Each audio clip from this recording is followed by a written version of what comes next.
വിശദമായ റിപ്പോർട്ടുകളിലേക്ക്. ഗൾഫിൽ കോവിഡ് ബാധിച്ച് ഇന്ന് 3 മലയാളികൾ കൂടി മരിച്ചു.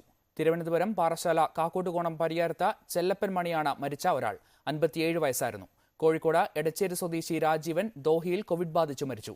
57 വയസ്സായിരുന്നു. പാലക്കാട് മണപ്പാടം സ്വദേശി സതീഷ് ബാബുവാണ് കോവിഡ് ബാധിച്ച സൗദിയിൽ മരിച്ചത്. 35 വയസ്സായിരുന്നു. ഇതോടെ കോവിഡ് ബാധിച്ച് ഗൾഫിൽ മരിച്ച മലയാളികളുടെ ആകെ എണ്ണം 285 സൗദി അറേബ്യയിൽ കോവിഡ് ബാധിച്ചെന്ന് 49 പേർ മരിച്ചു. 3402 പേർക്ക് പുതുതായി കോവിഡ് സ്ഥിരീകരിച്ചു. ഇതോടെ മൊത്തം മരിച്ചവരുടെ എണ്ണം 1698 രോഗബാധിതരുടെ എണ്ണം 1,94,225 ഉയർന്നു. 1994 പേർക്കാണ് ഇന്ന് സൗദിയിൽ രോഗമുക്തിയുണ്ടായത്. ഇതോടെ 1,32,760 പേർക്കാണ് രോഗമുക്തിയുണ്ടായിരിക്കുന്നത്. ആശുപത്രികളിൽ ചികിത്സയിലുള്ള 59,767 പേരിൽ 2,272 പേരുടെ നില ഗുരുതരമായി തുടരുകയാണ്.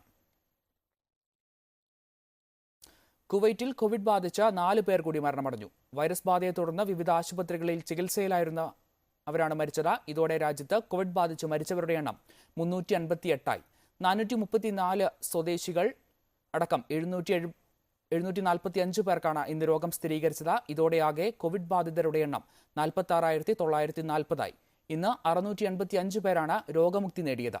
ഇതോടെ ആകെ രോഗം ഭേദമായവരുടെ എണ്ണം 37,715 ആകെ 9,867 പേരാണ് 8,864 പേരാണ് ചികിത്സയിൽ കഴിയുന്നത്.